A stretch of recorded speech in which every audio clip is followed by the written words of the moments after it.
Mga kaibigan. So tayo po ay mag-uusap sa madaling oras at minuto lamang.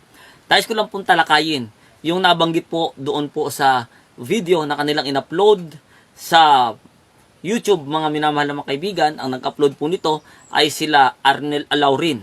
Yan po, sila po ang gumawa ng video na yan, na isang paninira na ako daw po ay nagwaldas ng ika po.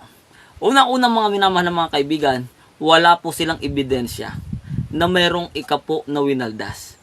At sina-challenge ko nga po sila, noon pa man, sabihin nyo kung ano ang meron ako na ari-arian na sasabihin nyo na nagwaldas ako ng ika po. Magandang araw mga ka-exposee. Ito po ang sagot sa video ni Jeff T. Orita na inyong napanood. Sinabi niya na wala daw silang nakapundar na mga pag-aari. Ito po ang ebidensya na inaamin niya kay Tinig mula sa kabukiran sa Facebook na mayroon siyang mga nabili na sasakyan, katulad ng motor na Rusi Single, may Rusi Chariot at mayroon pang barako na tricycle. Ayon sa mga nakalap na ebidensya sa Facebook, makikita natin dito sa screenshots na to ang pag-amin niya.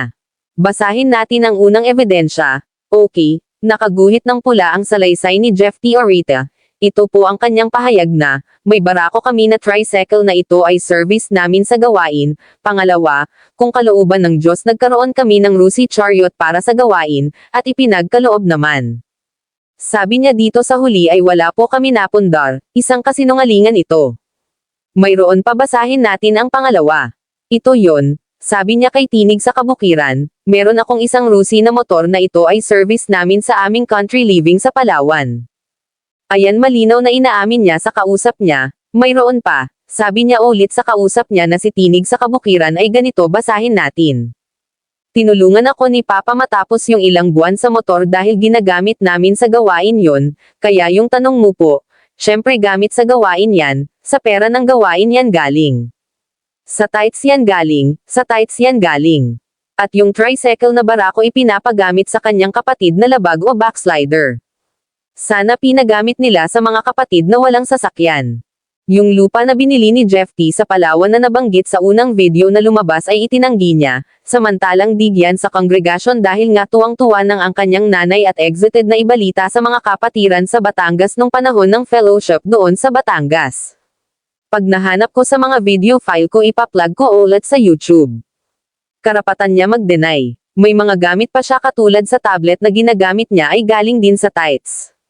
At itong nakaraang camp meeting na huli sa San Francisco Aurora bago ihiwalay ang kanyang mga kasama sa grupo ay gumawa si Jeff T. ng emergency group chat para mag-solicit habang paparating ang camp meeting sa lugar na nabanggit.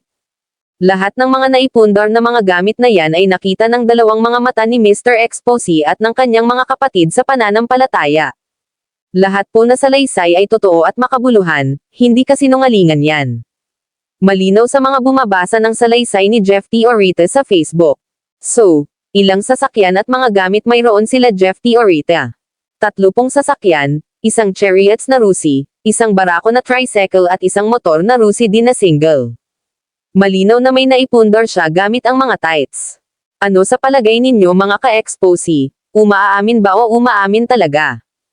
Ang linaw naman ng salaysay ni Jeff T. Orita, gagawa na naman yan ng palusot, kahit burahin mo sa Facebook yan na talakayan na yan ninyo ni Tinig sa kabukiran, mayroon ng record niya nakakompiled na. E-deny mo ng e-deny, deny pa more. Mayroon pa, noong si Jeff T. Orita ay pumunta sa Mindanao, siya ay nagtayo ng bahay doon at ang kanyang ginastos ay pera na tights at iniwan lang niya na parang tae. Mayroon pa, bawat punta sa bayugan sa baba ay laging humihingi ng tights. Bili dito bili doon. Sa vegetarian restaurant kumakain, hindi nagbabaon, aba sosyal ang batang agila na ito. Hindi tulad si Jeff T. Orita sa ama niya na nagbabaon pag bumaba na sa bayugan ayon sa salaysay ng mga kapatid doon sa Mindanao. Malaki din ang ginastos na cash money ni Jeff T. Orita, tapos baliktarin niya ang mga pangyayari. Parehas talaga ang mag-ama. Hindi na sana ito ilalabas pa ang video na ito, may rebuttal, kaya ito inilabas, sagot sa kanyang pahayag na wala daw ebidensya. Kaya nga po mariin na ipinahihiwatig sa bylaws ng end time na naging PAM na sa panahon ito ay ito ang nakasaad sa bylaws ng PAM na ito ay pinatibay ng mga taon na yon at hanggang sa panahon ngayon. Babasahin po ulit natin dito sa huling paragraph ng bylaws. Ito po ang nakasulat, dapat malaman ng lahat, mark the word use here, dapat malaman ng lahat na hindi tayo sumasang-ayon sa pagkakaroon ng ari-arian sa paahong ito. Tingnan maigi ang nakasulat sa bylaw, ipapasuri natin ang papel na ginamit dito sa bylaws ng PAM kung kinakailangan, handa si Mr. Exposee gawin yan alang-alang sa mga paratang na gawa-gawa ko lang daw ang bylaws. Para sa mga nanonood, kayo na ang mag-analyze niyan.